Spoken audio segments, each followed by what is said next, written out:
Hi, ladies and gents. My name is Manuel Rodriguez, and I will be guiding you through the FAC 4861, 2, 3, and 4 syllabus this year. So FAC 4861 and 3 is obviously your IFRS papers, and then FAC 4862 and 4 are your groups papers with some 1 or 2 IFRS type topics. So I think in general, the general perception, is that accounts or financial accounting is definitely the more difficult of the subjects, and that's where students tend to focus. And it is definitely with reason. It is the more challenging. There's a lot of theory, but there's a lot of application. So it's sort of like that hybrid between a tax and a MANAC, where, tax is completely rules, MANAC is completely principles. Financial accounting is like a mix between the two. So starting off this academic year, some pieces of advice that I would give to my students, obviously, ladies and gents, pace yourselves. The syllabus is a big one. We give you or the school gives you a suggested pacer. At the pace at which you should be covering certain topics, try your best to keep up to that, or if not, exceed that. So get your stuff done earlier. It is quite a natural thing that you run out of time. And I know what happens as a student, when you start running out of time, you then start spotting. And, Lord forbid, if the thing that comes out in the day is not something that you spotted, emotionally, you're just gone from that paper. So give yourself the best possible chance. And my advice is definitely, get to the point where you might not be a master at all of your topics, but you know enough to pass about each and every one, as opposed to the students who really focus on a topic, PPE, deferred tax, but they know very little about the others. If PPE or deferred tax doesn't come out on exam day, they're heading for a little bit of a disaster. So pace yourselves, make sure you cover the full syllabus. And then something that I just want to add is in terms of exam technique. Now, like I've said, the syllabus is a big one, and it's highly unlikely, that you're going to be able to work through the syllabus twice. And I'm just being completely honest with you here. So when you study something the first time, make adequate notes, make adequate summaries. The slides that get given to you, use those as a basis to formulate your summaries. And when you go through the content for the first time, read through the IFRS, flag it, do your highlighting, do all of that then. I've seen students who somehow convince themselves that they're going to have time to do this before the exam. And trust me, before exam time or test time, there is no time for that. What you should be doing at that time is questioning the questions and practicing the principles that you've learned.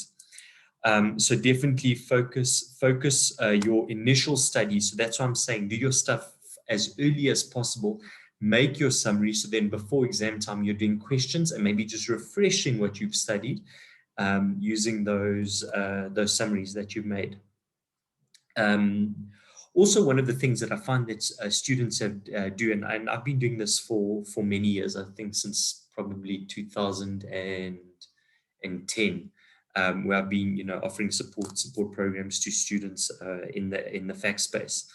And what I find is students will always have similar feedback where they say things like, when I did it at home, I did it just fine. Well, I passed the question, then in the exam, I got flustered and I couldn't deal.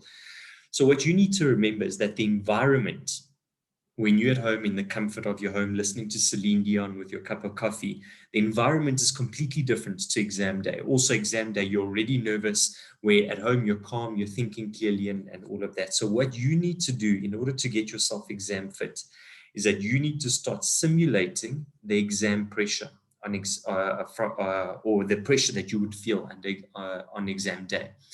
So what I advise students generally to do is that whatever the question allocates to you from a time point of view, when you do it at home, do it in 80% of that time. So if a question gives you 30 minutes, try and do it within 24 minutes. And be honest with yourself. When time is up, put your pen down, because you need to be honest with yourself and you need to know within the 24 minutes that you were allocated for this question, did you get enough to pass? So other thing that happens is that when students do questions at home, the question is 30 minutes, they take 45 minutes. So now not only do you have your cup of coffee and Celine Dion in the background, you've also taken a longer period of time to answer this particular question. And naturally, you get 80 or 90%. But in reality, that's not how it works on exam day. So be honest with yourself. When the time is up, stop, draw a line on your solution with what you've done. You can carry on with the question afterwards, but be honest with yourself and have that line drawn at the time when where time was up. Now, the reason why I advise students to do this is because if you carry on for the 45 minutes, it's a good confidence builder, because you're like, yes, I got 80% to 90% on this question. That's fine. But you need to know within the 24 minutes, actually, I got 80 or 90% for the entire question, but in the 24 minutes, I only got 45%, and that's not good enough to pass, or 30%, whatever the situation is. So you need to start training yourself on how not only to answer the question correctly, but how to do it in the required amount of time. So as we go through this year, and we go through, the contact sessions that we're going to have, once a month or whatever, whenever they are, we will give, or I will give you some tips and advice that I used when I was a student, and I did do quite well in my CTA year and my board exam year, but my methods are a little bit unconventional. It doesn't work for everyone, and I completely respect that.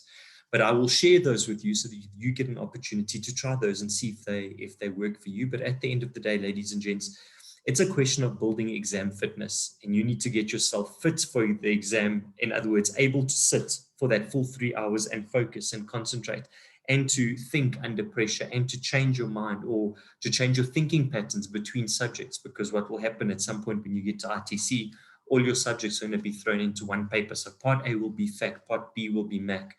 So, you need to train yourself and get fit with changing your frame of mind from one subject to another. But that is all the purpose of why we're here. And there's a fantastic team, put together to help you through this. So we are here definitely to support you and make sure that you cross that finish line and get that gold medal. Emotionally, ladies and gents, this is a grueling year. Okay, so you're probably going to start, and it's going to feel terrible. And I'll promise you, I'll be honest with you, my CTA year was probably one of the most emotional years of my life. But it's a part of the test. And so at the end of the day, if you're feeling like, this is too much, you can't do it, whatever, just remember everyone else is feeling like that. Even the people who have made it, who had made it through. Cum laude, for example, in my case, I still, at the beginning of the year, even in June, I still felt like I wasn't going to make it.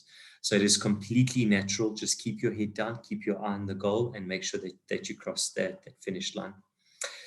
So ladies and gents, yeah, that's a little bit about me and my subject, and I really look forward to meeting all of you guys. And good luck for the year. We're here for you, and we're going to hold your hand and get you to cross that line. So work with us.